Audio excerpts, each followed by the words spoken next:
Welcome back, fellas, into this new video of TechExpress. Today let's talk a little bit more about the OBS.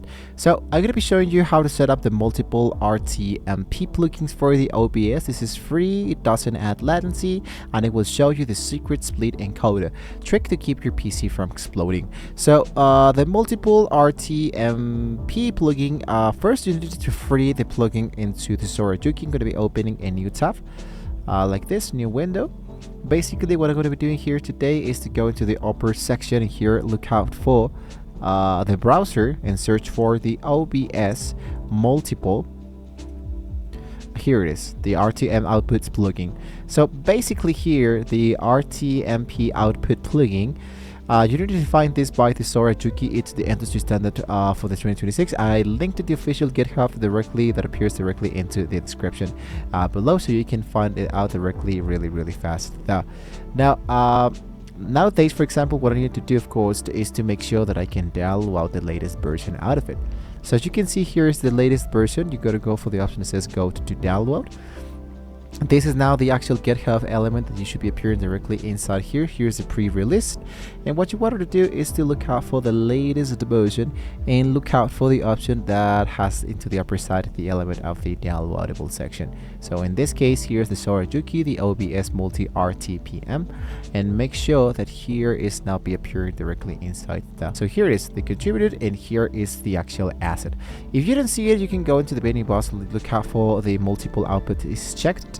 Usually what I do is to make sure that I have the actual element that has the exe file. So here's the source code. So I will be downloading this. If you wanted to download all of them, you can do it so, but basically here we just wanted to focus into this too, which is the installer of the Windows 364 and the zip file. And here's the actual zip code and the tar.cg file. So we have the full of them being downloaded to that.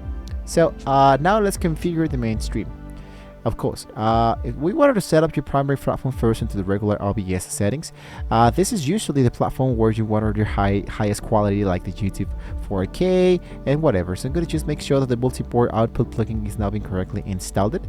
Let's go back directly here into the OBS, and of course you can focus into the file. Let's go for settings, and directly here into settings I go for the option that says stream. Make sure that here's my TPMS settings have already been added. Here's the actual settings of the server primarily. Here it is, the YouTube, and there we actually go.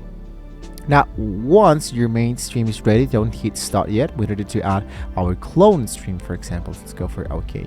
Now in the new dock, you wanted to click for add a new target, what usually directly appears here directly into my actual settings.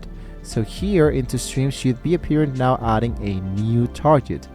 Inside here you needed to add, for example, let's assume Twitched.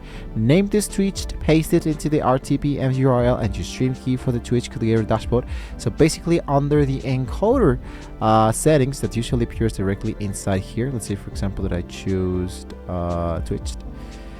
There we go. So under the actual encoder, basically what you can do is to make sure that you can select get from OBS. This uses your mainstream power, and if you're streaming 4K to YouTube, for example, will crash because it only supports 1080. So in that case, you got to check the standalone encoder and set it up to 1080 specification for this actual target. Now the multi-streaming uses double the upload bandwidth, and this is significantly more GPU power if you use standalone encoders, so you might want to take that in mind.